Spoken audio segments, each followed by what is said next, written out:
The Nutcrackers' War has left the inhabitants of Planet Christmas hopeless and desperate for heroes. Dozens of provinces and villages have been taken over by General Almond and his evil soldiers who aim to rule the planet and capture all the Christmas spirit that's left. But out of nowhere, a new hope has arisen. Our young hero Garrett is on a quest to find Father Christmas, who he believes is the only man that might have the power to dismantle the war completely. Garrett, and a leader of the small but mighty Christmasville militia, could be the only chance the planet has at returning to its jolly old self. But several questions remain. Where's Father Christmas, and why has he not stopped the war already? Who is Jack Frost, and what dark partnership did he have with General Almond? And what evil lurks behind the drawbridge of Castle Wenceslas? Raphael Sam will once again be the interior artist of this second issue. I, Ryan Hawk, will continue to write the story, and Tom Barton, our great cover artist, will draft the 5-page backup story, The Tragedy of Jack Frost, as well as drawing the variant and main cover of the second issue. Bric-a-Brac is back and better than ever. Please help us make this a reality. That was pretty cool. Hello, everybody. This is Vinnie Tartamella, creator of City of Venus, co-creator of Through the Woods, upcoming pirate book. I'll give the title soonish. But today I do have it, and it's awesome. Today we have on Ryan with Bric-a-Brac 2. He was on here for the first campaign, but yeah, let's make something cool happen for him on the second one. Hello, Ryan. Hello. We also have David Feed with Red Eyes. So we're going to be showing those two campaigns tonight. I want to say hello to everybody in the chat. Again, I know it's been a minute, but I've been working hard on a bunch of projects. You guys know I'm a one-man army pretty much. So, but yeah, thanks everyone for popping up. Hell Hatch. Dude, who, me? Yeah, you. Hey, we got David. I know this dude. He's sitting here. Frog G, what's up, buddy? He's so we got awesome, Wookie in the house as well. Hell, brother. We might have a couple more people popping up, but if they do, I'll just add them on. So, yeah, let's start talking about some of these projects, and then we'll jump around to some other topics too. And you guys let us know if there's something that's going on, kind of, you know, in entertainment you guys want us to talk about or hear our opinions on. You know, we'll just kind of wing it and, you know, play it by ear. It's just how we go here, right? Well, there's this super crazy thing going on with this cuties thing in Netflix. It's kind of like the topic of today. That's disturbing as hell. Yeah, that's crazy. We'll cover some of that in a little bit for sure. But let's talk about a project first. Let's talk about Bric-a-Brac 2. So, Ryan, tell us about this. I know it's summertime, but you got to get this stuff, you know, kind of done and ready to get people's hands around Christmas time. I know how it goes, so. Yeah, because you yourself did a children's book kind of that was timely, so you probably understand that people kind of want it during a specific time. So yeah, this will be delivered in November. That's the goal, before Thanksgiving. But yeah, it's the sequel to this book, and basically it, as every sequel should, it adds more drama. The characters will be at their lowest after the second issue, and then obviously the third one will be the resolution. It's a 3-part story, but it's super fun, and it's about a war on Planet Christmas. Basically, it's just about this planet that it used to be a peaceful and wonderful, and probably what you'd think of a Planet Christmas being. Everyone's happy and they live jovially together, but there's the Nutcrackers become aware of a resource that could allow them to take over the planet. And this one Nutcracker leader, who was always a little screw loose, decides, I'm going to lead all these characters. I'm going to lead all these Nutcrackers to, you know, conquest to take over this planet. And so they go from province to province and take over different areas. And our main hero, Grit, who's in the main cover, in the main cover, and he's, you know, here and stuff like that. Hold up the book. Hold on. This is the first one. The first one here. And you could get that on this campaign as well, correct? Yes. Some people might be getting the original. There's some left, but we are doing a variant cover of this. Let's see here. This will be the variant cover, so it's going to be kind of cool. But yeah, so this is the first bric-a-brac story, and yeah, our main character Garrett here, this character here, he goes on a mission to basically find Father Christmas because he believes Father Christmas will help him stop the Nutcrackers effectively. And Nice. so that's really the entire story. He's 10 years old, so he does need help, which is where Marie, this character who's a very, she's much older than him, and she kind of helps him through the planet, which he doesn't know very well, and helps him through the dangers. That's kind of the main story, though, is him going on this journey to find Father Christmas. That's cool, man. Ultimately. Yeah, this book is so beautiful. I remember the first one too. I'm not sure if I backed it, to be honest. But if I didn't, I think I'm gonna on this one anyway and just grab them both. This thing is too cool. The story's a lot of fun. You got a lot of awesome stuff happening in this. Yeah, we try to include everything, every Christmas thing that from the Rankin and Bass movies to maybe some of your favorite Christmas mantras. It's really all about kind of just a celebration of Christmas, but also looking at it in a new way. Looking and it's also it's for children and adults. It's kind of in a Pixar format where it's definitely, it's both accessible to kids and adults and all this stuff. And I think that it's just a really, it's more emotional. Issue 2 is definitely more emotional. If issue 1 was about the journey, issue 2 is absolutely about the conflicts, characters kind of getting in the way of each other and their goals. Honestly, it's what everything a sequel should be. It's kind of like The Empire Strikes Back of, the characters, like I said before, will be at their lowest at the end. And I think it will, really want people to see what's going on in issue 3, and it adds on new characters and it does this. So this is gonna have a lot more action, a little more of the villain side kind of exactly rising to the top. 100%. Artist, right? Yeah, that's our interior artist. Yeah, he's a savage. Yeah, his work is really phenomenal. I've really been digging it, the stuff that I've seen. By the way, we do have Michael Bancroft in the house as well. How we doing, What's buddy? up, man? Hey, fellas, how you going? Pretty Fine, good. thank you. Good Morning. Good. Yeah, Good to see you on video there, Ryan. Yes. Getting your face out there. Hey, my wife has instructed me to back bric-a-brac. Okay, awesome. For Christmas, so yes. I'll be back in this one soon. Awesome. That's a good thing, man. Awesome. And if your wife wants a Halloween book as well, there's a handful of copies left for The Ghostly Manor on Howling Hill, which we'll be showing that. You got to give her the hard sell, Vinny. Well, it's right here. It's a gorgeous book. In fact, I could even show you if you want. I mean, it is the same quality as City of Venus. Hold on. I know this is just like special for your wife, man. This is this is the hard sell. If you guys like a Disney kind of style to the artwork, I did change up my style for this one specifically. Out of the 50 books that we had left, we only have about 13.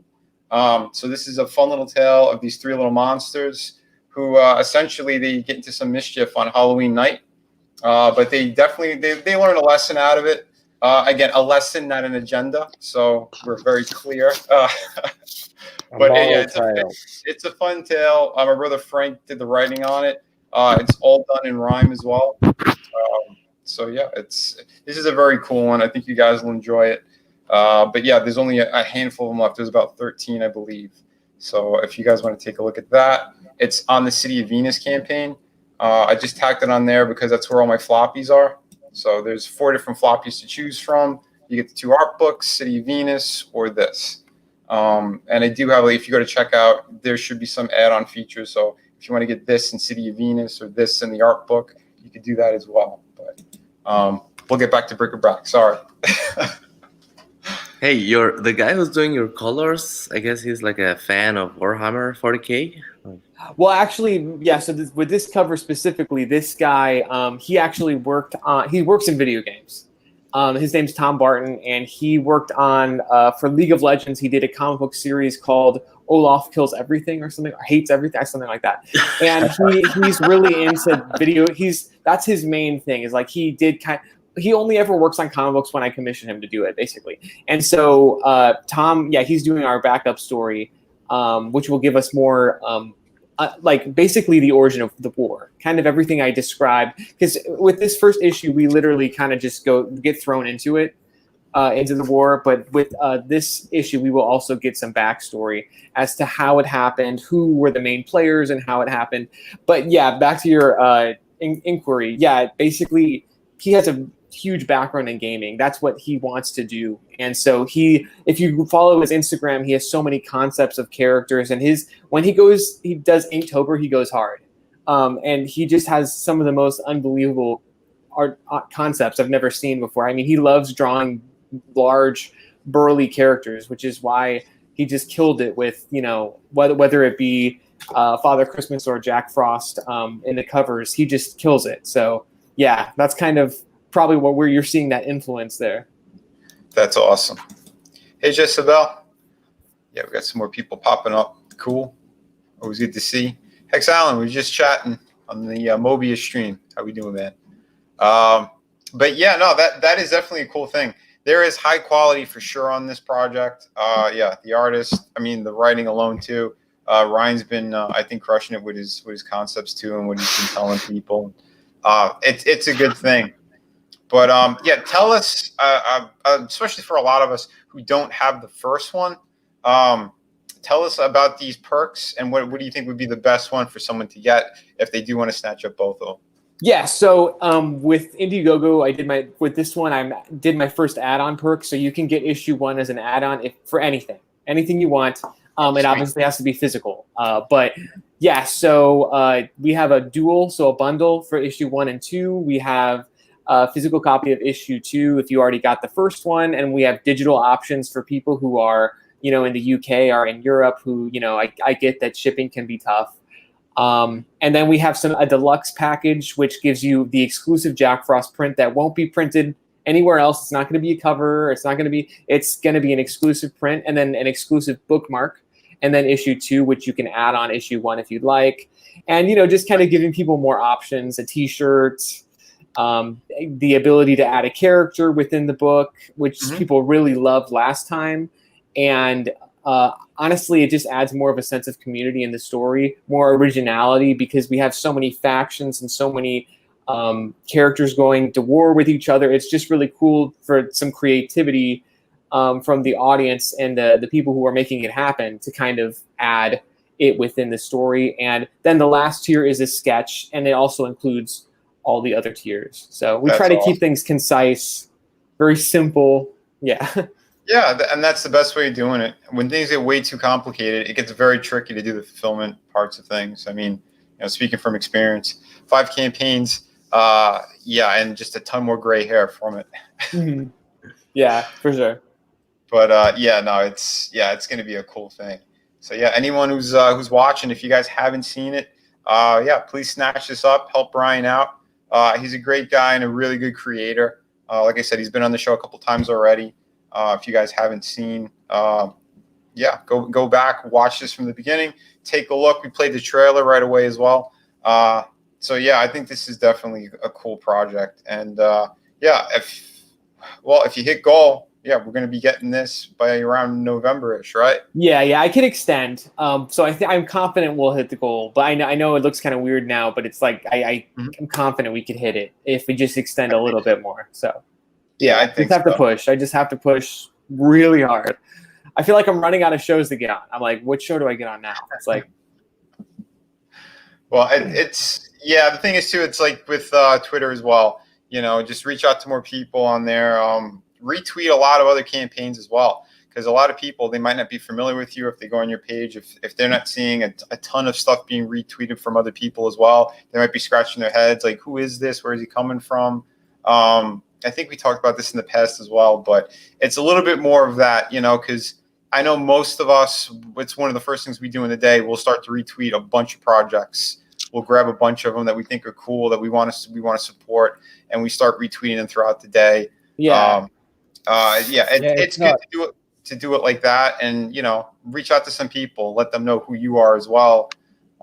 You know, you're the It's creator of not a Brick-a-Brac. hard and fast rule, but yeah, it is something that I look at too. You know, sometimes people will approach me who I haven't seen before. Yeah. And I do. That's what I do. I go to their Twitter and I just sort of see what they're about. Like, are they a really kind of divisive person? Are they, you know, and if they're just, you know, sharing art and talking about cool projects, then I know it's going to be super chill and fine. Yeah. And, you know, I don't have to worry about anything with them. So it is just funny how, you know, just getting out and retweeting a couple of cool projects, it just gives you a good vibe around you as a, you know, a chill person. Yeah, I mean that's pretty much it. Because I think you got a solid project for sure, and I definitely want to see you hit your goals on this. Because again, like you know, we've talked a few times. You're a good kid, and you got a lot of cool projects. I think I remember you even had like a horror kind of a horror thing. anthology. Yep. Yeah, anthology. Yeah, wrong word. Sorry, but both Blue and Joe Fulton over on my show are I give this one a big recommend. So anyone who knows those guys, that's it's a serious boost there. That's right. Anyone who's wondering. Yeah, Blue knows what he's talking about. So does Joe. You guys know him as Albino Thunderbuns. He's awesome. They're great guys, and yeah, they definitely they've done amazing reviews on books. They speak very highly of a lot of amazing projects too. So if you hear it from them, this is definitely solid. So jump on it because I think I'm going to be doing this right after the stream. I'll do the physical copies 1 and 2. Yeah, that seems about right. I don't want to do it now because I'm going to dox myself. I don't know if you mentioned this, but Joe mentioned this when Ryan was on our stream, that the books themselves are really solid. They're, you know, it's a nice thick cover, even though it's a sock, you know, it's not a hard cover or anything. But and then the pages are really thick pages, which I'm just thinking is really good if you are going to be reading this to your kids, because they do like to grab at things, and you don't want anything lightweight. Yeah, that's why, man. I did the same thing. I wanted to make sure that these books are going to be a little more durable than your regular comic. And anyone who has City of Venus or my art books, you guys know. I mean, you can tell with the gloss finish on it. This is definitely that type of quality. I think, Ryan, did you use Mix'em as well? I did. Yep, for sure. Yeah, they're awesome. Super quick turnaround, like immediate almost. Right. It's kind of shocking. Yeah, I'm one of the first people who were using them, and I brought a lot of CGers to that. It's amazing. It's like I'm one of them. Yep, exactly, man. And that's what I mean. The quality is there. So if you guys aren't aware of it, now you are. So same quality as what you get with my projects. Really good. So we definitely swear by them. And including Through the Woods. I mean, they do hardcover as well.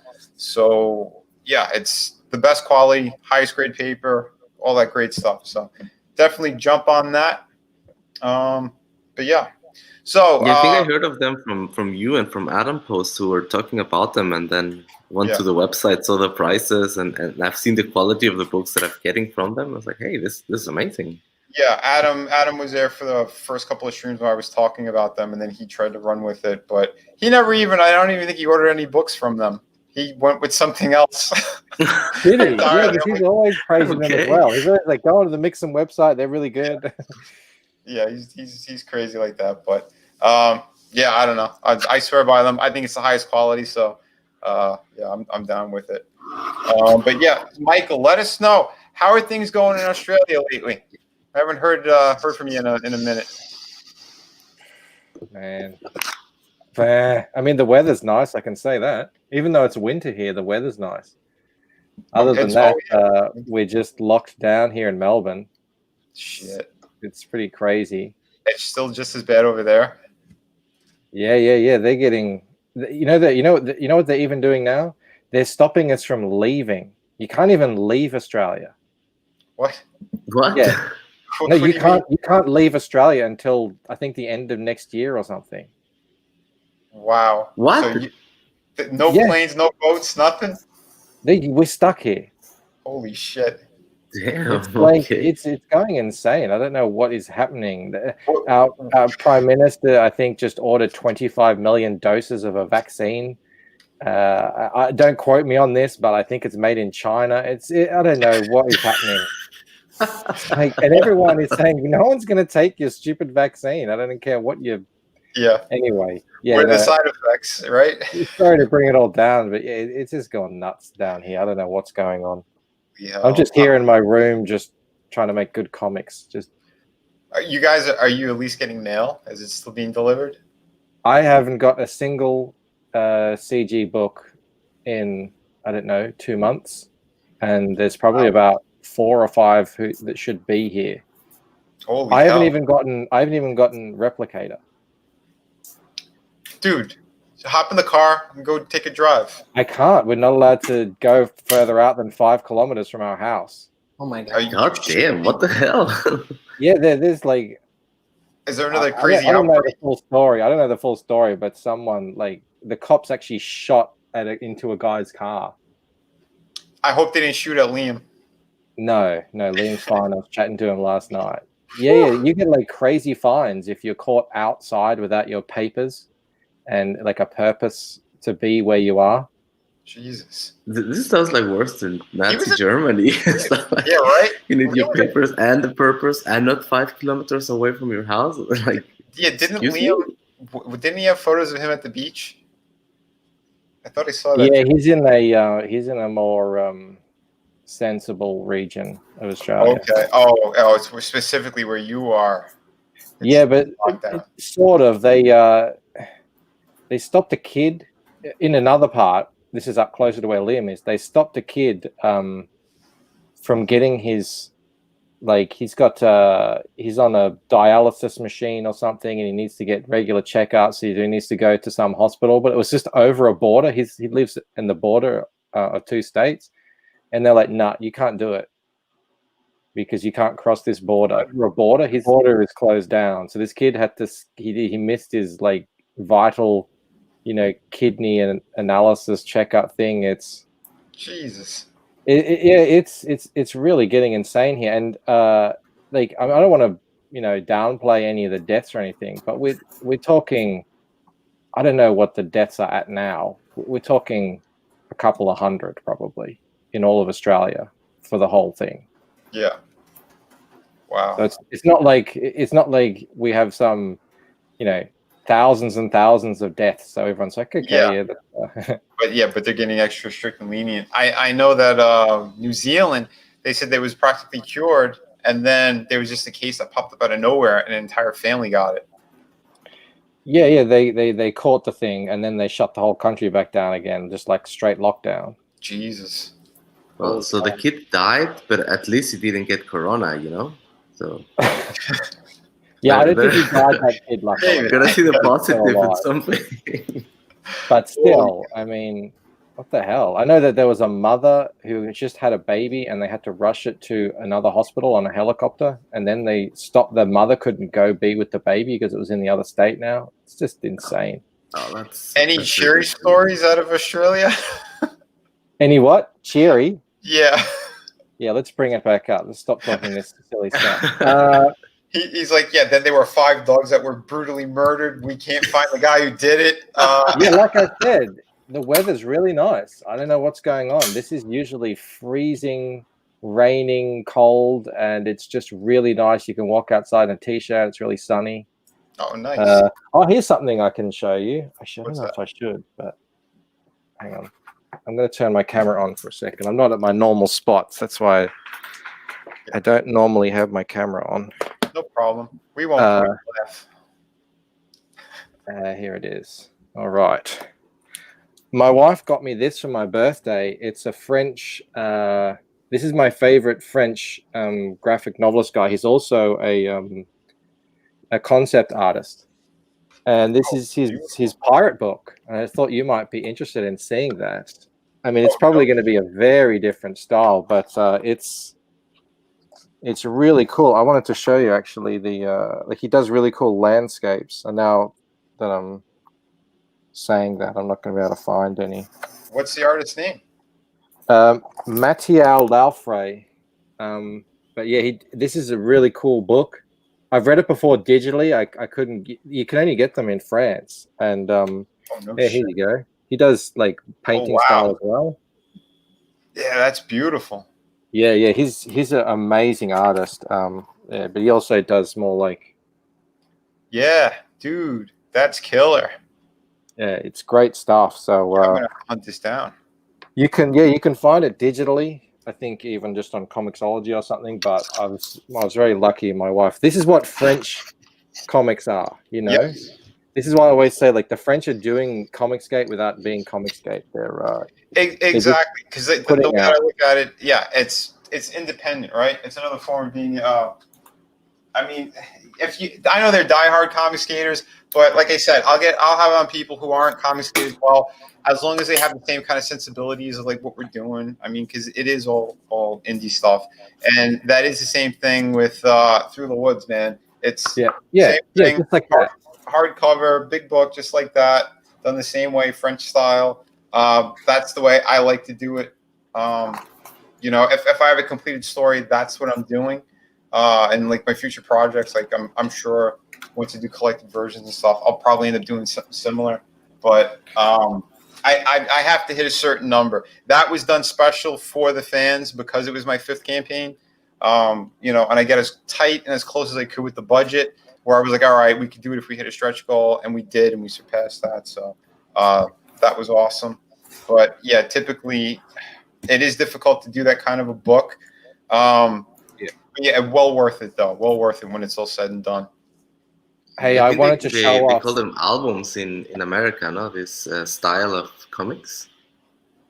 They call they're them bigger. albums, but the thing like with the European comics is that like each album takes like a year to produce. No, it's not like you produce one of these hardcover books with so many pages once a month. No. Yeah, no, you can't do that one. That's sort of like why it's what we're doing as well. It's a kind of a yearly thing or a twice yearly thing, and it's all about premium product. They cost a bit more, and their industry is going fine, just like what you know what we're finding out with the crowdfunding. It's all very viable and sustainable and workable, and it's growing. It's scalable. It's all good. Hey, I wanted to show off my Bogan Gemini mailer. Oh yeah, let's see that. It was coined yesterday. So this is the same box that Rob Arnold uses, and I have I'm going to be having prints in here, and importantly, head sketches, right, of that people have paid money for. So I really don't want to, you know, be doing replacements and stuff if the corners get banged up, which they could, because it goes all the way to the edge. So I thought, I'm going to do what I'm calling the Bogan. Well, actually, Joe coined it, but we're calling the Bogan Gemini mailer, which is get a piece of cardboard and fold it around like a taco and tape that up. And just tape all that up. And that way, you can you can bang it on the corner. Well, it'll be taped in. Yeah, you bang it on the corner and it's not going to hit anything. So there you go. That's my invention, the Bogan Gemini mailer. Yeah, Dude, I that's think awesome. it is smart because I got Replicator, and I did notice that it was all shaking around when I got the box. But when I opened it up, luckily everything was all right in it. I think I might have had a minor dent here or there, but I could see how you could get a big problem with it. My first campaigns, I did something different. I was using the priority mailers, and I would kind of, I was crazy. I was doing cardboard. I was cutting shit. I was putting them inside other envelopes. And like, I thought it was bulletproof. And, I had a handful that had some damages. It was all right. But when I switched over to Gemini, and then I did like the media mail, I saved a lot more money, and the books were a lot more secure. And for Through the Woods, I have a big white box. It's bigger than that, but I wrap it with bubble wrap as well. And I was kind of, I guess, responsible for the sandwich gate kind of thing, but because I put them in a Ziploc bag in case. Yeah. But the thing is, it's a hardcover book. It's not a floppy, so I had no complaints. Blue had a book come in a Gemini that was bent. I was like, wow, I didn't realize Geminis can bend. Look at this bad boy. This thing ain't bending. It doesn't matter which way you go at it. It is not bending. That's all of my force on it. It's stuck. That's a good thing. I'm patenting the Bogan Gemini mailer. I like it. Yeah, man. It's definitely you got to look at different ways of doing stuff. Just make sure the products are secure, because it's going to be very costly if they're not. I told another curator recently, I got one of their books and the whole thing was kind of bent in, and I told him, I said, you got to use Gemini or something similar to it. The regular envelopes that you think you got protected with like cardboard and bubble wrap alone isn't going to be enough. It's something about the design of it, because it's the extra cardboard that's, like you said, like the taco or something that's wrapped extra. It gives it more of a durable thing all around. But what if you like put two cardboards, like with when it's bagged and boarded? What if you put a board here and then a board here? Like, that's something I've always thought could work if you got like a big enough bag. If you could get corrugated cardboard, just like an envelope, But if you put like bubble wrap and then you know what I mean? I don't know. That's what I thought. Here's the thing that a lot of us don't know. It's when they're going through the mailing system, you might have like a 100-pound box that gets slid across and smashes into it, and then it'll fold like an accordion or get banged up on the side like that. If it's in something like a Gemini or it has extra cardboard on it, it's going to be a lot more stiff. So when it slams into it, it won't do that bend, right? Right. Or avoid it as much as possible. So I would kind of avoid against envelopes, because like I said, I did it on my first 2 campaigns, and I had a handful of things where I had to replace items altogether. Wow. So and but Ryan as well. Go ahead. Being international, I've received a bunch of books in just a kind of heavy card envelope, and they have been fine, but some of them haven't. I think something about wrapping the corrugated cardboard together does seem to be the number one method, and that's what Gemini does. So that's what I'm copied. But if you could get 2 corrugated pieces of cardboard, if the corrugation was set at a different perpendicular, that thing would not bend. But all these added costs and I think that the mail handles these things differently. No? If they see an envelope, they'll put it in the pile of envelopes. If they see a small package, they'll put it in the pile of packages, and they are handled then differently. No? Yeah, you don't know who's going to be kinder with your stuff or not, anywhere from the beginning to the end. Once I even had to redo an entire drawing, which was insane, because like it was well protected, but a freak accident like that happened. There was something very heavy that smashed into it and folded the original artwork. So then I had to make sure I went out and I got like that cork board stuff that, you could drop a brick on it, you're not going to make a dent. Had cut that and then put it in the mailer properly. But, there's stuff called Red Gates. What's up, good people? Yeah, brother. Hey, what's up, man? There's stuff called melamine or something like that. Is that what you're talking about? It's just this. You can cut it with a masonite. Yeah, masonite. Yeah, that's what I'm going to be sending my stuff in. Oh, okay, that's then you're gonna have no problems. Because you can get like a giant sheet. Yeah, he'll still complain. You'll get a giant sheet.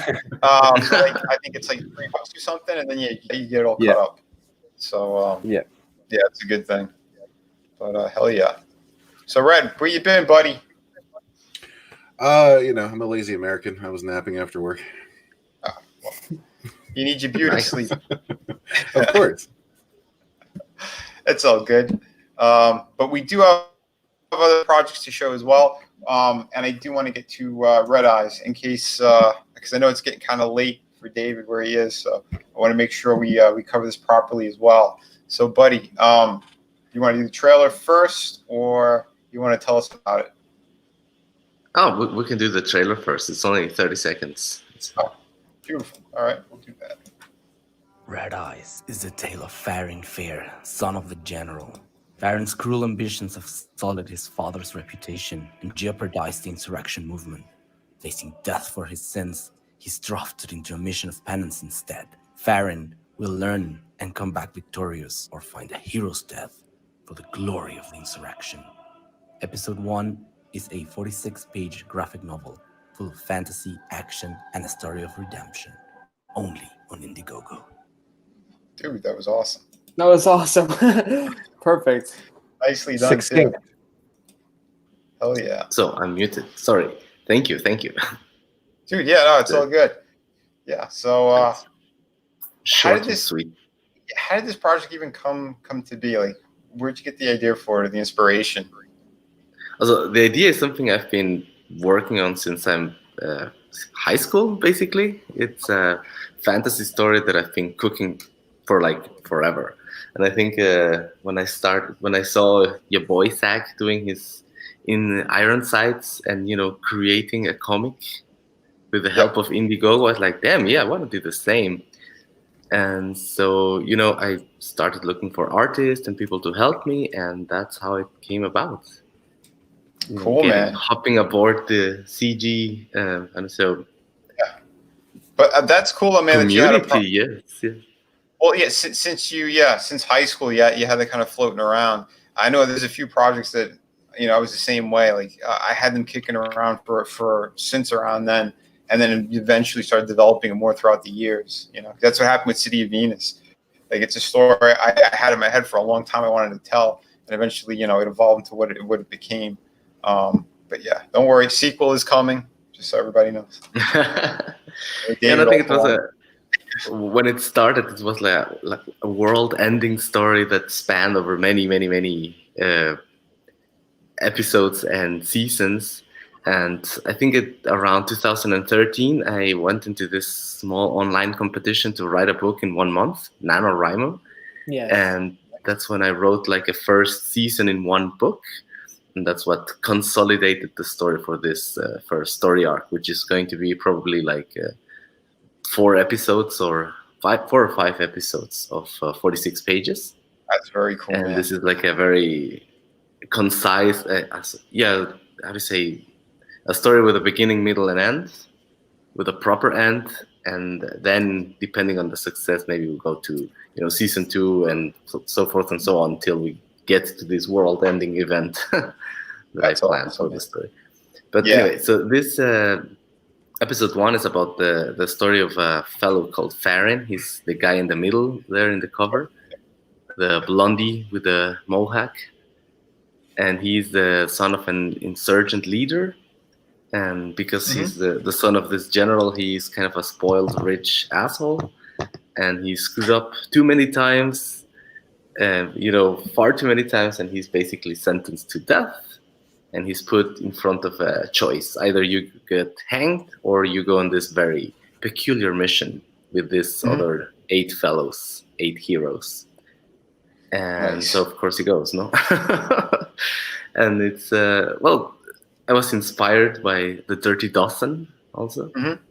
So this is a group of misfits, insurgents, outlaws, basically, who are sent on a very difficult mission, and slowly but surely they start to realize that, damn, this is almost like a suicide mission. And so that's more or less the story of these guys as they as the hero goes from a spoiled brat into becoming a halfway decent human being. That's or cool. Die trying to. Yeah, no, that's good. I like it. It's the fantasy element with the Dirty Dozen.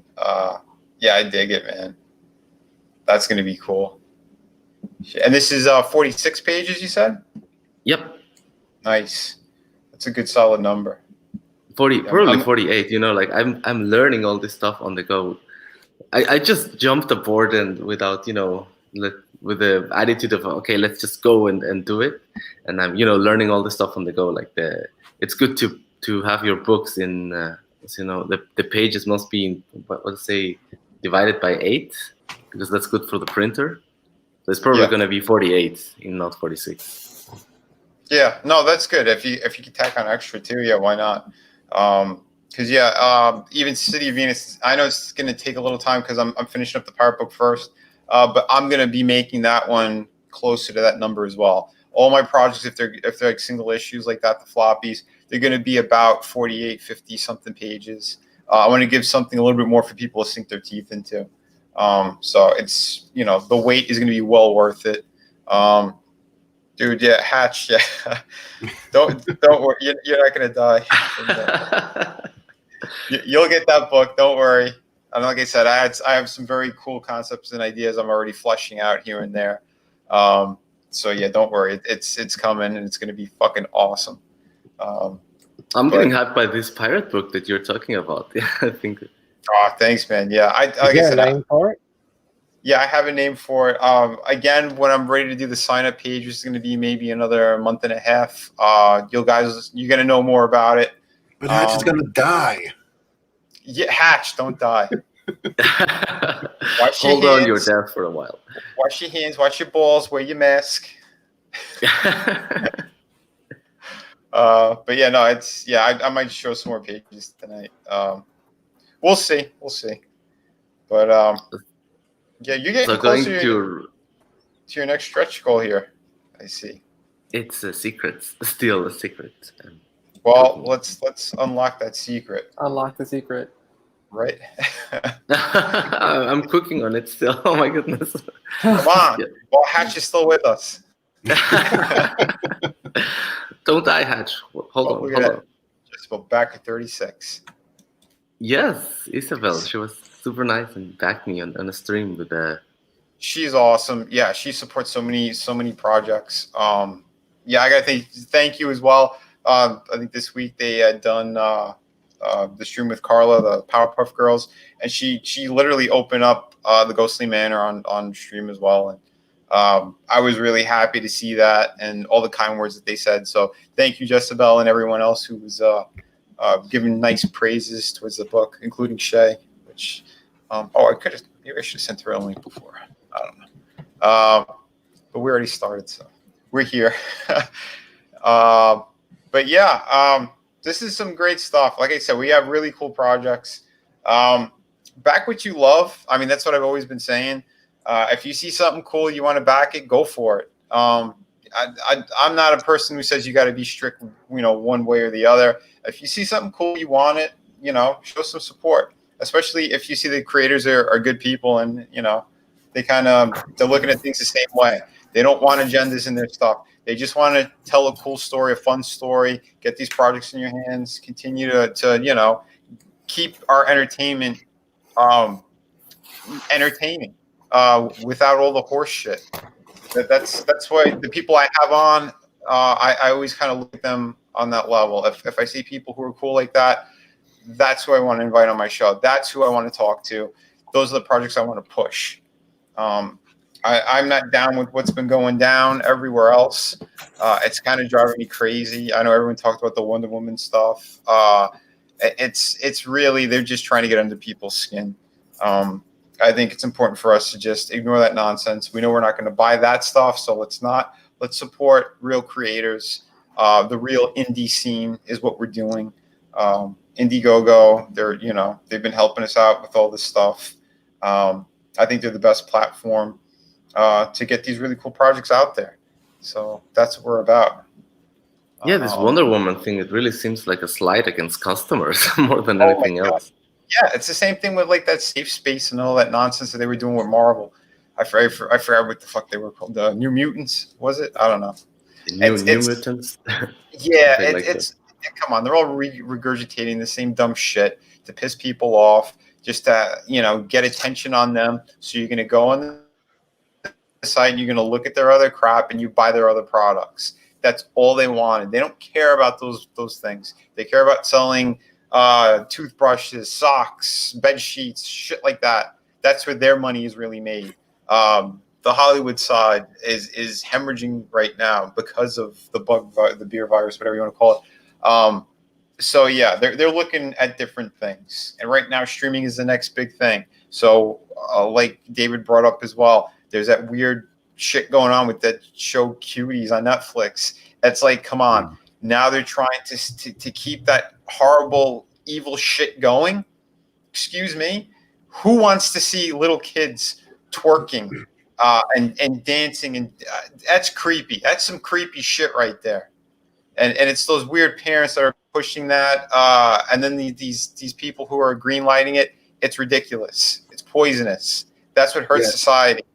And talk about timing. Wow, like zero self-awareness. They're not paying attention. Apparently not.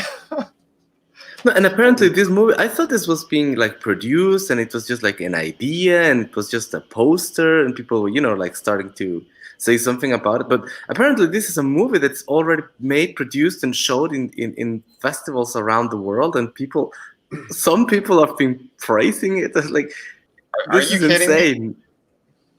Yes, It's this is demented. It's crazy. demented. Those kind of people. I don't want to say my real views on those kind of people because I'd probably get my channel struck. I've let that stuff slip before, but yeah, it involves a pickup truck and a chain or a rope. Yeah, something along those lines. Loading up my gun. It's come on. Let's get back to normal society. We know right from wrong. Anyone who says otherwise is full of shit. You see these nut jobs destroying America right now. I don't know what they're doing. I don't know what they're trying to do. But it's up to the sane people to keep the level head, keep shit going in the right direction, and point out that bad shit, and just we got to do the right thing. Period. It's getting too out of hand, way too fucking out of hand. Drives me crazy. No, it is to be driven crazy. Like how is this Netflix company promoting this shit? This is crazy. It's I don't know. it's infuriating. Hey John, what's up, buddy? Yeah, Wenger, he was creeping you out. Was this the first time? Yeah, their sugar gets a little too. There are no rails. Yeah, that's nuts. But one thing I almost always forget is that the shipping for this lovely campaign is included in the USA. Dude, that is awesome. That is fantastic. Yeah, go over some of the perks. So the feature perk is the comic plus Ashcan. The Ashcan being a small preview of the episode 2. Nice. And the other book, that's a very special book. It's a lexicon of the monsters in the world of Red Eyes. It's called the Sexy Monster Girl Bestiary. So it's a lexicon with sexy pinups for the monsters in this universe. There's a lot of pages in there, if I remember correctly, right? Yeah, that's 60 pages. 60. Holy shit, that's awesome, dude. That's bigger than that your is book. awesome, man. That's bigger than the book. Yes, I know. It's a special book for sure. Those are great prices as well. Yeah, that's a good feature too, right there. So we're producing this and thinking that we're going to offer it in campaign 2 with episode 2 as well. Nice. And then the normal comic plus Ashcan, that's the regular tier. And the last one is the last 24-hour special. That's something we opened in the last 24 hours of the campaign. And then I thought, let's make 24 of this. Let's make it special. So there's still 12 for the taking, if you like. Oh, and that's episode 1 together with the Ashcan in a what do you call it? Perfect bound. Right. Yeah. Cardboard cover, and it's going to have a wraparound cover with a crossover with a 3 Nights 4 Days from Micah Curtis. Nice. Yeah, I was doing the layout for his cover. He hit the 20K, which was supposed to unlock my cover. We had a fun little Shun stream around that time as well, because we know Micah. He kind of does his own thing. we had fun with that though. But I am working on the cover, so that's going to be coming. I got to talk to him though about the characters because I need to know who everybody is. So there's a bunch of people doing crossover covers with 3 Nights 4 Days from what I've seen. It's going to be it's a crazy thing, but it's a cool thing. I mean, getting more of your projects out there and kind of cross-pollinating all over the place. It's awesome. Yeah, I think his campaign, also the campaign and the whole 3 Nights looks awesome. This Preston Acevedo has a really good, he's really good with the monsters. Oh, yeah, totally. And we have some other cool stuff happening too. I mean, John's got the third campaign for Graveyard Shift. That's going right now. I might have been involved in something as well. I think we'll be mentioning that a little bit later on. But that's also very cool. I think it's Friday. He's trying to hit the 200K before Friday or on Friday. and it's going to unlock like bonus pages for the narwhal story that he's doing. So that's going to be pretty cool as well. So yeah, check that out. Let's see. Yeah, I saw that he had this. I backed the one where you get Graveyard Shift 1 and 2 and 3, obviously. So that was too good of a deal to let it pass. Yeah, dude. Yeah, it's a cool thing, man. And that's how I was doing it with my campaigns as well. Like that's why I have City of Venus. I put my 4 floppies all on there because I wanted at least to be a little bit easier for people. It's more accessible that way, which is I think a very good thing. But yeah, and then Through the Woods is a separate campaign. It's gonna stay separate up until I move the rest of those, because once that's gone, that one's gone for good. So yeah, anyone who wants Through the Woods, back that as soon as you can, because when they're gone, that's it. This was a very special book I did for the fans. I kept getting messages about it, so they wanted it because they saw it was my very first campaign, and not a ton of people got because they didn't know who I was. But yeah, as my other stuff kind of snowballed, and they saw the quality and how fast I delivered, yeah, more people wanted this one. So it was collected. I even touched up some of the artwork. We perfected the rest of the story. Like we had, minor edits here and there, and it's like the ultimate edition. So if you want this beautiful book, please snatch it up as soon as you can. The links are in the description. And I still do have the sketch tiers. I have a good number of those available as well. So what you'll get is an actual drawing on the inside of the book, like because I got it all white here. But yeah, this is where I'll be doing the drawings on them. So you have the whole thing kind of contained. Again, this is Mixum, so it is the highest quality hardcover. The pages inside, extra thick pages, glossy. You're going to get the works on this French style. So yeah, definitely jump on that whenever you can. But yeah, we have the ash cans available as well, which has the Kelsey Shannon cover. And those are cool as well, because you'll see a whole bunch of different behind the scenes kind of stuff and how I do some of my layouts on this particular project.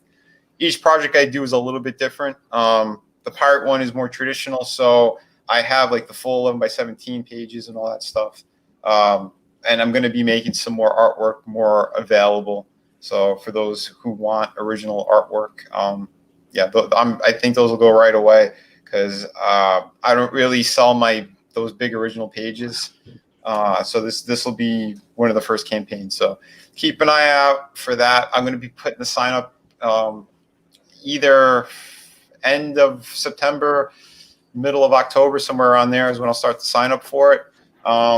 And yeah, you'll see a lot more of the artwork. You'll get the name of the book and all that. But right now it's still very close to the vest because there's still a ton of stuff I'm putting in it.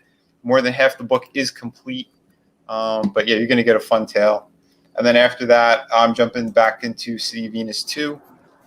So yeah, everyone's been waiting on the sequel to this one. You guys it's going to be well worth it. It's going to be double the page number, a lot more action and story. You're going to find out about the main character, more of her backstory and kind of how she got there. And yeah, we're gonna keep the level very high because that's just how we do it here. I'm a stickler for it. I'm a bit of a perfectionist. For those who have seen my work and they've gotten it, I think they could all agree. And I've heard it in the chat. I've heard it in private as well. So yeah, I'm thrilled for the support. I want to thank all the fans for that. Anyone who's backed any of these projects, you guys fucking rock. And that's what we're doing this for, all the way. The better the projects do, the less freelance work I need to take on, and I can focus on getting all this stuff done. Please keep in mind, I'm like a one-man army. That's why it's taking a little bit of time to get to the next one. But it's coming. It's coming. It's going to be killer. So, hell yeah. Dude, I've heard that you worked on toys. Is that... Yeah.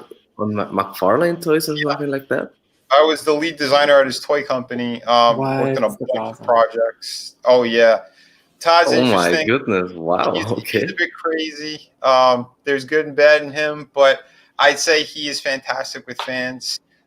He does know what he's doing when it comes to stuff. So he's one of those guys that I respected. I was a huge fan of his from early on.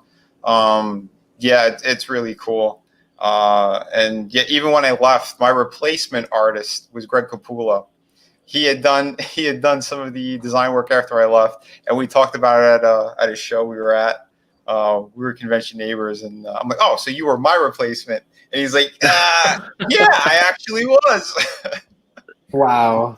Wow. Cool. But yeah, no, Greg is awesome. He's one of those people. It's just if you ever get a chance to hang out with him, he's cool as shit. Him and his wife, fantastic. He's a savage, dude. Oh yeah, he's a beast of an artist and just stand-up dude. But yeah, so yeah, the toy world was interesting. I did some stuff for Toy Biz as well. I redesigned like a bunch of Spider-Man shit when I was working over there for a bit. Most of that work was freelance that I did at other companies. Designed some stuff for Randy Bowen, which I have shown. But again, I always wanted to stay in comics and concept artwork. So that's why I don't talk about the toy stuff too much. I mean, it's cool and stuff. I enjoyed it, but so that's where I'm at. That's what I want to continue to do. Eventually to see some statues and toys of some of my projects, I'd be really down with. But we'll see. We got to get a lot more growth before we hit that. Yeah, I think the something with the Seed of Venus would be awesome. I mean, if you do the pirates, that'd be cool Yeah, to see that'd like be cool. Oh yeah, a pirate ship or something like that. Yeah, that'd no, be trust. pretty cool. Yeah, I've had some ideas already tossed around and some sketches kind of done, but yeah, I still have I got a good number of connections here and there that maybe like some bust or statues might be doable in the future. But again, I think that's what stretch goals are for, right? So if we hit a crazy big number, by some miracle, I don't know. Well, we'll see. I like to keep things just as realistic as possible, though. So I make it about the books first, and anything afterwards is always that extra icing. Nice to have. No? Yeah, obviously. I mean, it'd be killer. But yeah, because it's fun, and I am still a big collector of stuff. I mean, I've got a ton of crazy cool shit. But you gotta watch your spending on a lot of things, and yeah, when it comes to paying bills and shit, yeah, it's yeah, it's an expensive hobby. That's why I try to pace myself with shit. But Yeah, I'm I'm learning that producing a book is actually pretty expensive. Oh yeah, it's much more than I would have thought at the beginning. I was like, oh yeah. yes, the colors and letters, I and just the want to shipping and let the printing. I want to let the Australian Taxation Office know that any purchases I make on Indiegogo are purely for research purposes. I'm just looking at my competition and finding out ways to improve my own business. So yes, expect a lot of deductions coming your way at the end of the year. That's right. Related write-offs, man. Exactly. That's what we have. Yeah, I was talking with Sim the other day, and he said like, yeah, there's a lot of stuff that you can put on your, at least in the States, or no, he's from Canada. Like he was talking about the if you do videos, like the stuff behind you that's props for the video, so that's like expenditures for your entertainment business. And I mean, you gotta do this smart, because otherwise the taxes are gonna kill you.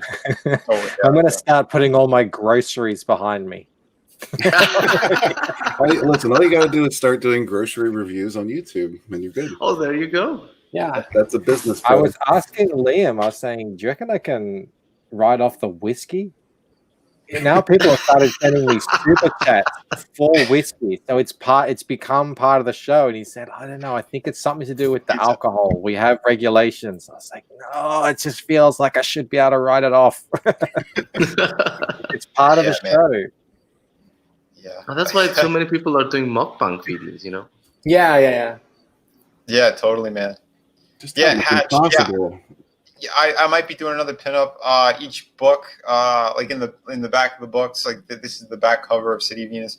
I'm gonna do sort of like a gallery for a character. So each book that comes out, kind of like the original Wolverine run, like those first couple of issues, they have like some kind of cool scene or solo shot of the character. I'm gonna be doing something like that with City of Venus. So yeah, well, and we'll see with stretch goals and all that stuff too. So there's time to figure all that cool stuff out. But yeah, I mean, we got a lot of hot chicks in this book. So, but I want to remind people again, The Ghostly Manor on Howling Hill, that is a kid's book, Halloween themed, in rhyme. That is attached to this campaign. There's 37 out of 50 already sold. So like I said, we got about 13 of them left. And when they're gone for good. So yeah, if you guys want to jump on that, please do. There is also a trailer at the beginning of this page as well. You can take a look at that Red Gaze had done. So yeah, that's over here. So check that out when you can. I've played it multiple times. So yeah, if you guys want to watch it, and whenever you can, whenever you want to. There's yeah, I don't know. It's The one from City of Venus is pretty cool, actually. I think, is that like a new one? What, the City of Venus? You had yes. I thought that you had something else before. Yeah, yeah. My brother had done a trailer on this as well. If you guys want to see it, I could click that. So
yeah, it was a pretty solid trailer you put together. But yeah. Oh, the music is pretty cool. Yeah, it was a cool one. But yeah, don't worry. Like I said, the sequel's going to be, double the size of the first one. You're going to get a lot more out of it. That's for sure. Yeah, I got a really fun, crazy story to tell. And this was the first issue was just the tip of it, and just to kind of introduce people into the world. But yeah, there's going to be a lot more surprises, a lot more epic kind of moments. But yeah. Were you inspired a little bit by what's this manga called? Battle Angel Alita? No, I didn't even know about Battle Angel until the movie actually came out. I was not aware of that at all. But I know a lot of people thought that when I was running the campaign at first, and I'm like, it's nothing like it. And in this story, you're going to see how the floating city actually came to be. I know most of these stories, they don't show you that kind of stuff. But I'm going to get into everything with this. So, I felt it was like a mix of Battle Angel Alita and this really old game called Xenogears or Xenogears. I don't know the pronunciation, which also deals with like a flying city. I don't know if you've ever played that game. Never heard of it. Oh, okay. This world is very bleak. Even the survivors that are kind of like underground, they aren't what you think. It is like it's tens of them. It's no one's going to do a revolt against the floating city. It's not going to be that kind of a story. It's very bleak, but the women are very clean. They're well worked out and they have nice shiny hair. I mean, they have their priorities straight. She definitely is. The other characters not so much, but you have calling you a tease because you only gave her the tip. But yeah, as you can see, this one, like her clothes are more disheveled and ripped up and stuff. But again, you're going to see more about all this stuff. Design-wise was done on purpose as well. Same with the monsters that you see in here. They purposely kind of look like zombies, but they're not necessarily zombies. They're more of like failed experiments from like the floating city. Because it's basically the backdrop to the story is like if the people who kind of rule the world, if they got their way, and it's the extreme. They literally separated themselves from everyone else. They didn't care what happened. They caused a lot of destruction to the planet. And now their whole thing is that they want to prolong their lives. Like they really think of themselves as like these godlike people, but they're not. And we'll get further into that. But again, that's just kind of like the backdrop of the story. There's something else going on entirely. And you'll see how she's kind of connected to all of it and how she kind of got there. But again, it's going to take a minute before I get there. But yeah, in the meantime, we got a really cool pirate story that I think you guys are going to enjoy, which is just full of action, hot chicks, cool stuff, treasures, you name it. It's got the works. Beautiful locations, lots of violence because it's a fucking pirate story. You're going to get betrayal, action, all that good stuff. That sounds awesome. Oh yeah, I'm not pulling any punches on that one. Yes, Hatch, the pirate book will get you through the beer bug. You'll be all right. Yeah, man. I think you'd be very happy with that one. I just finished doing the ink work on a variant cover on that as well. So yeah, you'll have at least two things to choose from. But yeah, it's gonna be awesome. I can't wait. I can't wait for you guys to see it. So yeah, that's one I'm actually really looking forward to. I do like a good pirate story. Sweet, as you just saw. Yeah, well, dude, that looks awesome too, man. Like I said, I gotta try to get my hands on a copy of that. That looks good. Which one, the Lost Boys or? No, the French one I showed earlier. Hopefully, they have an English version. It was a pretty big deal, so I'm sure they would. Cool, man. Yeah, yeah. Because since I was in high school, I was getting like those French style books. One of my favorite artists is Enrico Marini. He's done just a ton of cool stuff. He did Gypsy, which I believe they recently put into a collected edition this past year. It was like 8 books all in one. It's like a big trade paperback. Well, it's hardcover with slipcase and all. That's pretty killer. Speaking of big books, Liam showed me yesterday how thick his Xenotype is going to be, and he was like, "Yeah, the paper is 250 GSM, which I don't know what that is in imperial. What do you call it? The old American style. But man, that thing is thick. It's huge." And then someone else showed another book that was actually longer and had the book was thinner. Obviously, it has less heavy paper. But what he's planning on printing, I was like, man, that's a brick. Yeah, I talked to him about it as well because he asked me like what my grade paper was on my books, and I told him. He thought it was something else, and he was like, "Oh, okay."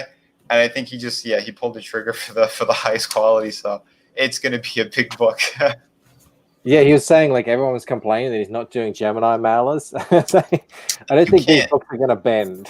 No, you can't put a book like that in a Gemini mailer. Are you kidding me? No, it's a totally different size on top of it. So he's doing like I did. He has like for what I use for Through the Woods, he's got like the white cardboard box that's pretty thick, and he's going to secure it with bubble wrap and all that. So Yeah, no, it's going to be good.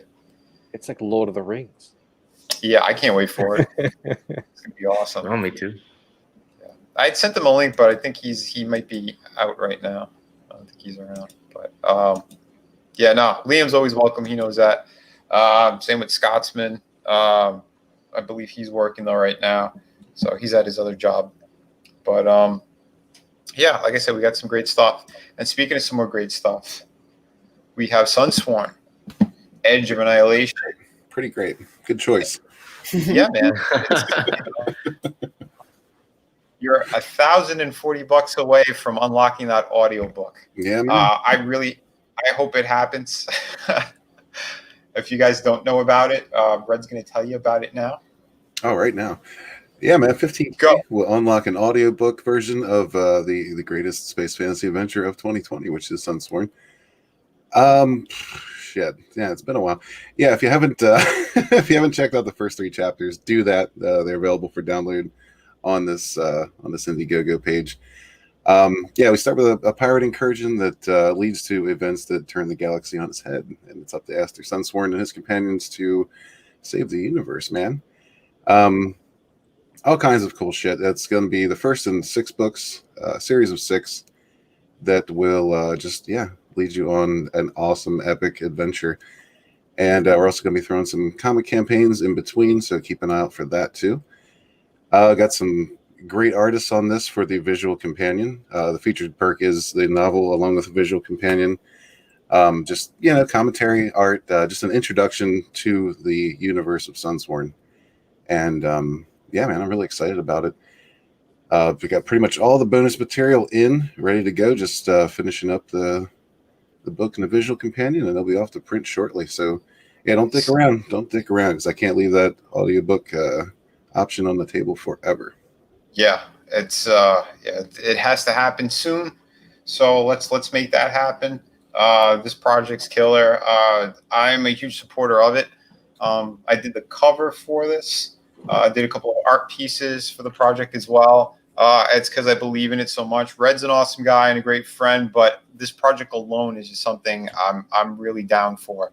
So I was making extra time to get some extra pieces done for this. So I think we have one more original piece is available for sale, so check that out. The art compendium has Carla from Grim Reaper. She did the cover. I got a piece in there, a couple, I think. Sim is involved in this as well. Lakeem Amir. There's a lot of good people. Narwhal is he did some concept designs as well. This is the piece that's still available, by the way. One of the few times I did traditional colors as well on a piece. So if you want to snatch that up, I would do that as quickly as possible as well. Let's give this an extra good push. Let's try to hit that 15K. I think Red definitely deserves it for the story he's telling. Not only for all the guys deserve it. Yeah, fans definitely deserve it. I want it. Give it to me. Give it to me now. Also, the one thing that I really liked about your book is this idea that they have. Also, I don't, English is not my first language, but as far as I understood, the armor this guy is wearing, it changes with his mind, kind of. Yeah, it's like nanotech. It kind of forms to his will. So each one of the Astral Templars have kind of their own unique, distinct look, but that's all kind of based around their personality. Like their armor initially just kind of forms to how they, how they are, how they see themselves, and they can use it to, they can create weapons with it. They can create extra shielding, extra plates where needed, things of that nature. They can also use it to propel, grapple lines, and it's really, really cool, really cool. The thing that I really like is that the hero has these horns.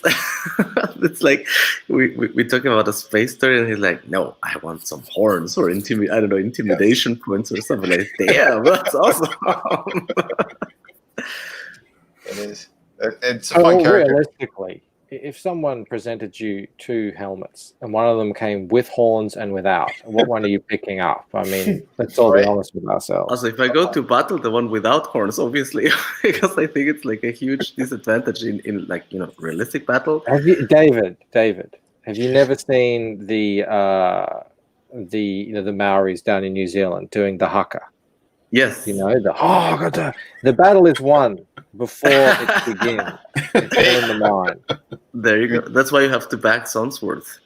You I intimidate need to the hire. enemy. I need to hire Bancroft as a hype man. Yeah, this isn't the Cape. This isn't the Cape where in real life anyone can just kind of sneak up behind you and yank you on it, and you're just completely immobilized. And capes don't scare people, but you know, wearing the dead parts of a dead animal on your head, it's intimidating. And it looks cool. It is. That's And if right. you know what you're doing, you can use them to your advantage in battle as well. Poke Absolutely. someone's eye out with that thing. It's going to be awesome. Yeah, so check this one out. Grab it. Snatch it up. Do it now. Red, yeah, we want to see that happen. So, yeah, let's hit the trailer too on this one.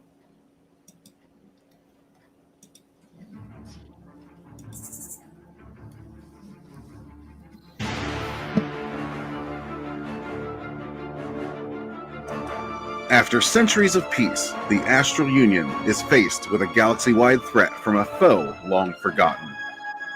As the Union spirals into chaos, it falls to Aster Sunsworn and his companions to save what remains of a galaxy on the edge of annihilation. Sunsworn is a full-length novel that will reignite the fire of the space fantasy genre. Over 300 pages of a galactic adventure, with a visual companion featuring some of the best artists in Comicscape that will introduce you to the Sunsworn universe. Be a part of the next great space fantasy saga. Back Sunsworn today. Today, not tomorrow, today. Today, yeah. Today. Now. Please and thank you. We're all like, now, do it. And Yeah, we got the cool project as well. Volucent. Tell us about this one, Michael. Dan, you're doing great, man. Holy hell, man. 28,000. Yeah, swap that to Australian dollars. I don't know how to do that. Click on the USD. You click on the Monopoly. You can actually just hover over it. There you go. You just hover over it where you were. Hover over that number. Yeah. 40,000. Oh, wow, dude. That's amazing. Beautiful. Crazy. Hell That's yeah, like- man. That's nuts. 558 backers. Let's get at least two more. Let's see 560. That's a more solid number. And then after that, we'll aim for the 600.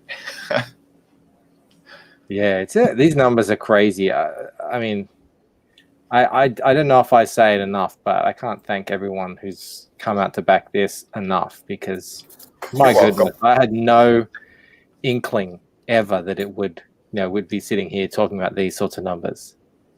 Yeah, dude. It just blows me away. It's a beautiful right thing. off the spreadsheet. Yeah. Oh, was that Red? I said they knocked you right off your spreadsheet. They did, yeah. He's talking about I made a spreadsheet before I started, and it was all just, how much it would cost to print and ship, where I would be able to add in stretch goals and things and not break the bank. And then I just, towards the bottom of the spreadsheet, I had, numbers that were what I thought were fantasy. And I think we passed them in the first month. Which is just blows me away. Cool, yeah, it's so cool to see the numbers shoot up like that. The support that people just as soon as they see the project, they're finding out a little bit more about you. And that's what we're doing here. We're trying to let people know we have cool stories to tell. You're not going to see the horse shit. You're not going to see us fighting with fans or attacking them like the mainstream does. It's counterproductive. It's stupid. We're here. We're in it to tell cool stories and have fun, basically. That's and as well with this story, I think it's a little bit because it's not superheroes and guns blazing all the time. So it just shows that there is room in in what we're doing to tell different stories, like Ryan has here. You know, he's got his fun all ages Christmas story. There is an audience out there for things that are different. You know, there's obviously the most popular stories, but there's people out there, and there's clearly a lot of them who want to, you know, all different kinds of stories. So that's really, I think, it's encouraging for me, and hopefully it's encouraging for other people who, you know, have slightly different stories to tell as well. Yeah, absolutely. I mean, that's why I said I didn't jump into doing just superhero books. Like, my books aren't necessarily that yet. City of Venus is going to get into those elements, but for the most part, like Through the Woods, it's a ghost story. It's more pulp. It's, you know, kind of old school comics. Then I have the kid book that if, you know, somebody wants something like that, it's for, you know, all ages. It's a fun tale. You know, it's done really nice. Frankie did an amazing job with the writing on that, the whole story he came up with. I mean, it's beautiful stuff. You know, the pirate one that I'm working on, again, it's also different. It's a little more real world, but then I have my elements in there that's going to be like really fun and cool and interesting. You know, and it's about the storytelling. It's having the different flavors. That's why I call my company Mellow Art World, because it's a world of different stuff. It's not just going to be, you know, pigeonhole or typecast or whatever. I want to be able to hit everything. You know, I have superhero stories to tell as well. It's going to be more traditional, but I don't feel like doing that right now. I think people are a little bit bogged down, or it's just too much at the moment. I know Comicsgate isn't, you know, there isn't a ton of people that are doing superhero, but there's a few, and the ones that are there are great. You know, something like Peregrine. I think that's going to be a fantastic story, and you know, I backed it. I was happy to, and can't wait for it. But again, there's different flavors everywhere, and I think I backed over 50-something books. Again, I'm also a buyer. I want to see good stuff. I want to see different things. So you know, I think it's awesome what we're doing. Look at this book. This thing looks so fucking great, buddy. Thank you. Yeah, I like I was tweeting out the other day. I said Aaron Alfecci, Rob Willis, and now Charlie Snogans. Their art is so good it makes you question your life choices.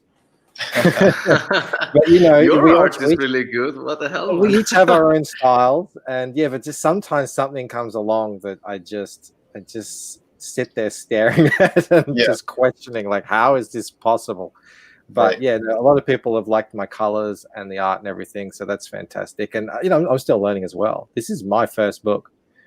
So, you know, the second one, I was just looking over some of the art in that one as well, which is pretty much finished too. You know, and it's improved a lot since here, and hopefully on the third book, which I'll be starting soon with the drawing, you know, it'll keep improving. Oh yeah, man. Dude, you're crushing it. I can't wait. Again, this is one of those books, and I'm like, yeah, man. Oh, you got more of the updates too. See, yeah, that's cool. I need to update that again. Actually, the colors, I've done a lot of coloring over the last 2 weeks. So I've got to get in there and beautiful. Update that. Dude, that's awesome. When are you expecting to finish roughly? Look, what would your schedule is? Adding things in. The schedule is April next year. That it's going to come before that. I'm hoping to get this thing shipped this year, but I keep adding things in terms of like you know, just some panel stuff just to help the story be better told. And I always wanted to add in a couple of splash pages. So you know, it's just impressive visual stuff. Yeah, I'm currently doing that as well right now with the part one as well. There's an element of the story that I nailed down the way I wanted, so I'm going to go back and I'm going to slip in a couple more pages between certain moments where it's going to fit perfectly, because that's what it needed. You know, it's like when you have that you know, you're just missing that one little piece, and now it fit in perfect. Huh? Yeah, just that emphasis in the story, that kind of that real punch, getting the point home. You know, it's not fluffer, it's not filling out things, it's adding to it. Yeah, anything that adds to the story or to the visual experience, I think is a plus. It's a bonus for sure. I think people are really going to enjoy this. So, hell yeah, man! Let's play the trailer on this one too. Let's see that.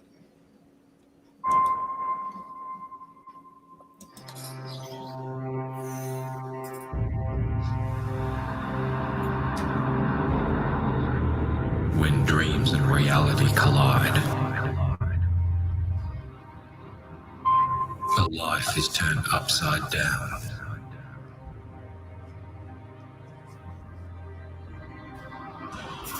Thrust into a conflict where ancient shadows fight secret wars.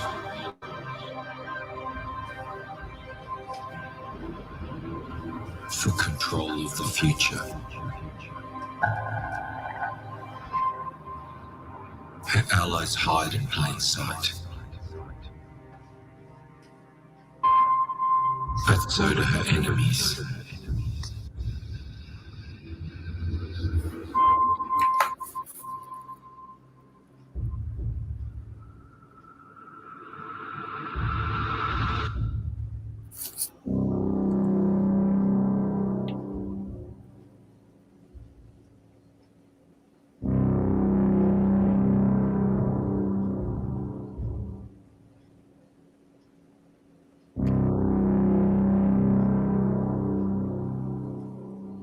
Michael, hold me.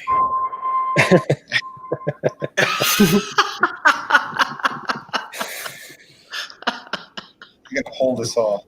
Dude, this is so great. So yeah, everybody, anybody, back it if you haven't yet. Back all these projects. I think we have so much great stuff here.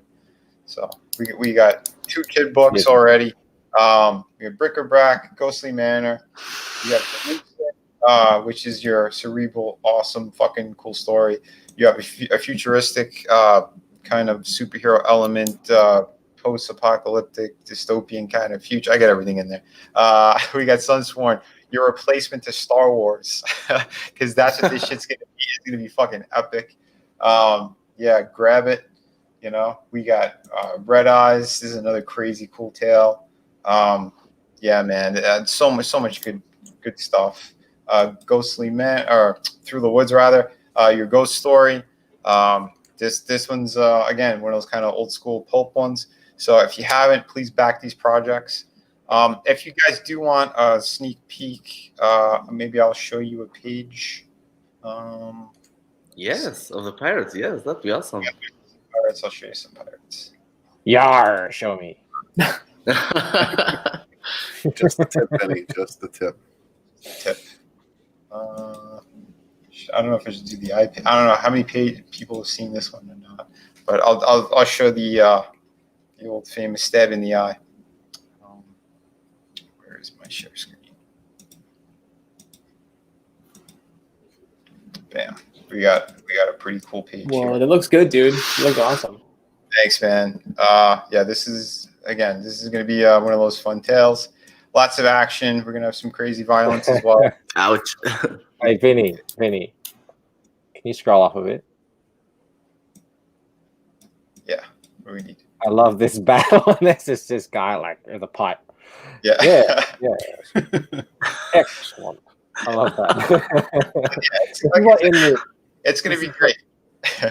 Remember that thing from The Simpsons where it's the ninjas attack the house or something, and they're fighting the mob, and there's just this one guy in a white suit, and he's just standing there in the middle of the battle, calm as a cucumber.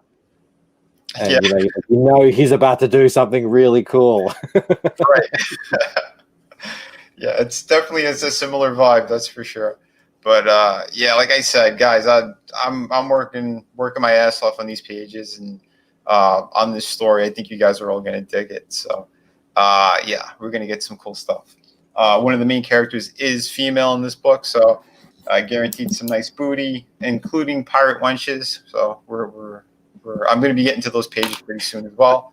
Vinny's not virtue signaling; he's booty signaling. Hey, you gotta work out some kind of marketing.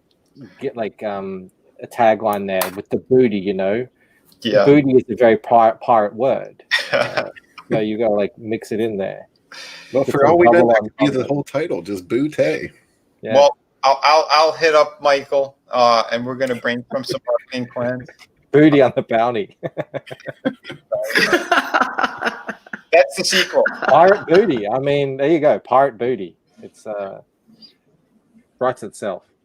No, it's like I said, guys. I'm looking forward for everyone to see more of this, and I don't want to show too much of it. This is just kind of like one of those action sequences. So I wanted to give you guys at least a taste of it. But yeah, there's a lot more coming. So we're gonna have to shut that down for a minute now. But yeah, so everybody, thank you for coming tonight. Please keep supporting these projects, these creators. Look for us all on Twitter, on YouTube. We're all still making the rounds. We're getting out there. I want to do some more streaming again pretty soon. I want to try to go back to at least maybe twice a week on my own channel. We'll see. Like I said, it's work is the only thing that's kind of keeping me away from the streams. But I still hop on other people's streams. That's why I usually just see an icon, because that means I'm working and I'm able to chat. When I'm like this, I can't, because I'm hosting and I got to show everything. But yeah, so remember, be kind to one another, but kick ass while you create. We're going to keep doing the best that we can out here. So everyone have a great night. You too. Thank you.